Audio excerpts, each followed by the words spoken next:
C'est quoi au juste ce pub? C'est un pub Savoine. Ça c'est quoi? C'est un cocktail. Vous avez demandé 2 cocktails? Non. Je t'ai demandé de me servir quelque chose de frais.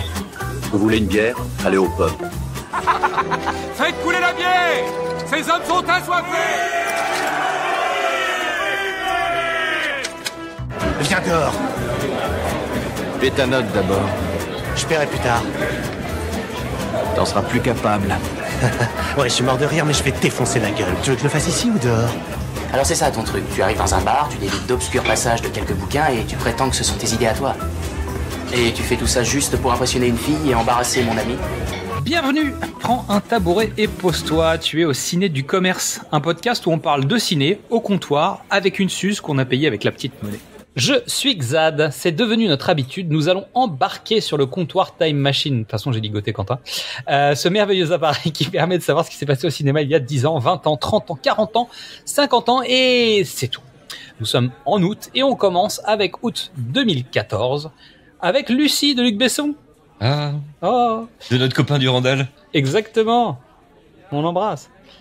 Pas. Colt 45 de Fabrice Devels. Winter Sleep, dont on a fait un épisode, Nos pires voisins de Nicolas Stoller, Opération Casse-Noisette de Peter Lepegnotis, qui est un film d'animation, Détective D 2, La légende du dragon des mers de Tsuark, Les Gardiens de la Galaxie de James Gunn, Black Storm de Stephen Quell, il y a quand même des films pas mal quand même.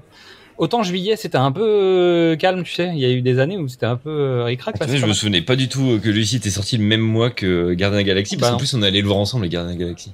Je l'ai vu au Cinoche, les gars. On allait le voir, oui. Je me souviens plus. Le rôle de ma vie de Zach Braff, The Double de Richard Ayoade, tu dirais comme ça, oui.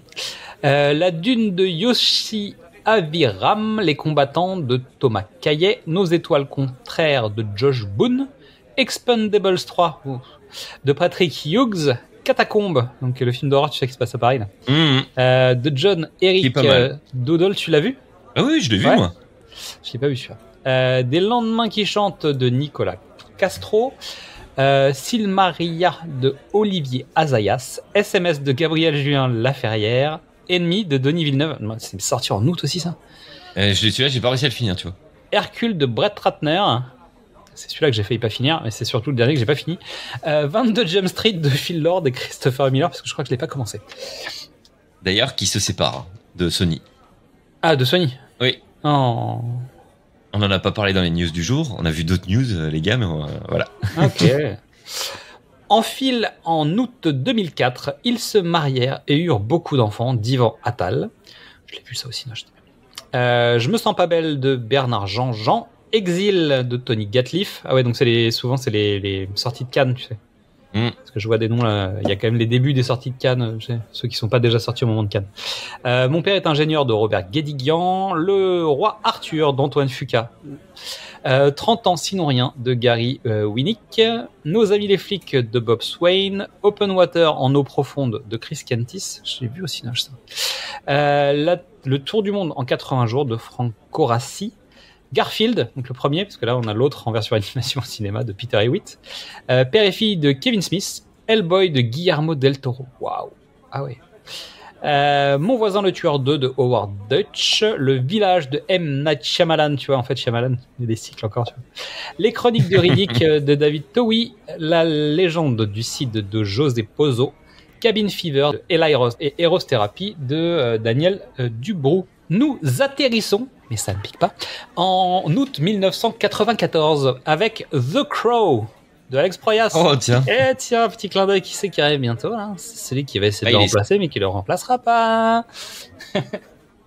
L'ours en peluche de Jacques Deray, la fille de D'Artagnan dont on a parlé dans notre épisode sur les mousquetaires, de Bertrand Tavernier, Le sourire de Claude Miller. Claude Miller, on en parle dans l'épisode, mais plutôt dans les galettes au comptoir. Maria de Marianne Handwerker, Regarde les hommes tombés de Jacques Audiard, Soleil trompeur de Nikita Mikhalkov, hein. Deux garçons, une fille, trois possibilités d'Andrew Fleming, j'ai un vague souvenir. Le Maverick de Richard Donner, L'âme fatale prequel. Miss Karate Kid de Christopher Kane, Trauma de Dario Argento, À toute allure d'Adam Rifkin, Sex and Zen de Michael Mack, Le flic de Beverly Hills 3 de John Landis. Ah ouais. Tu vois, ça, c'est presque. Hein. Ouais. L'affaire Karen McCoy de notre cher Russell Mulcahy, Speed de Yann Debont. Tiens.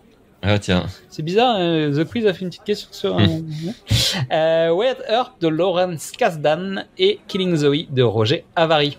Putain, et belle sélection au août 94 quand même, il y a des sacrés films. Les années 93, 94, 95. Ah ouais, non mais il y a des chouettes trucs.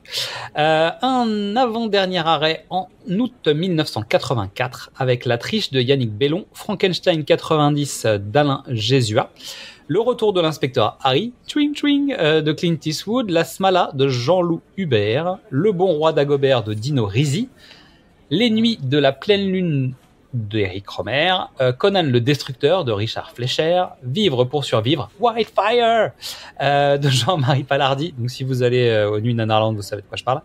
Les Brésiliennes du Bois de Boulogne de Robert Thomas, À coup de crosse de Vicente Aranda et Angèle de Robert Vincent O'Neill. Et nous clôturons par août 1974 avec Le conseiller d'Alberto De Martino, La vengeance du dragon noir de Joseph Cuo, Les seins de glace de Georges Lautner, La Paloma de Daniel Schmidt, Opération Lady Marlène de Robert Lamoureux, Les frissons de l'angoisse de Dario Argento, Histoire d'eau de Just Jikin, sachant qu'on va parler d'Emmanuel, French Connection 2 de John Frankenheimer, Dix petits nègres de Peter Collinson et Q, Au plaisir des dames de Jean-François Davy. Et ça, c'est que pour toi. C'est le film érotique du mois. Sachant qu'il y avait Histoire d'eau. Histoire d'eau, j'en ai fait un épisode. Donc vous pouvez aussi aller écouter l'épisode. Ça tombe bien. Donc merci à toi pour ton écoute. Merci Quentin. Il est mieux quand il est bâillonné, de toute façon. En attendant le grand épisode, on est sur les réseaux sociaux. Le pitch était presque parfait. Facebook, X, Instagram, TikTok, YouTube et Letterboxd. Tu peux toujours écouter nos épisodes. On arrive très très vite. C'est bientôt la fin du mois. Tu sais que... Et n'oublie pas, parce que c'est un mois spécial, ce mois-ci, il n'y a pas que chez Coppola qu'on boit du cinéma. On en boit aussi ailleurs. On en boit aussi chez Brad Pitt. On a dit que c'était le mois de Brad Pitt et de notre cher ami Coppola. Donc à la prochaine pour Trinquer Ciné. Et ce sera donc la tournée de Brad Pitt. Allez, à la vôtre. Bisous. À la vôtre. Je peux avoir 2 autres Suzes? Je vous dérange en pleine lecture, là? Non, pas du tout. Je ne sais pas comment vous faites pour lire. Moi, ça m'endort. Eh ben, 2 autres Suzes, alors. Il y en a une pour Betty et une pour moi. Oh, mais là, maintenant, faut arrêter, maintenant. Il faut boire avec modération. Qu'est-ce qu'on dit, Antoine? Merci. Non, on dit non. Ah. Non, merci.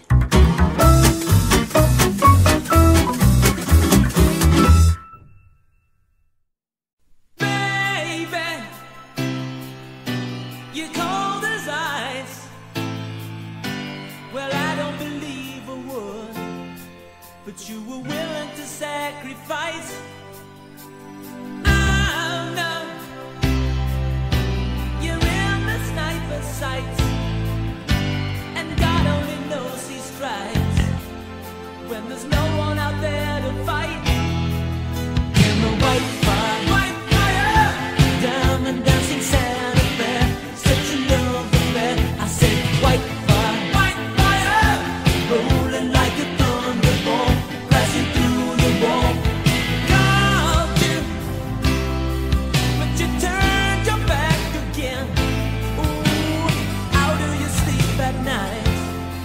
When you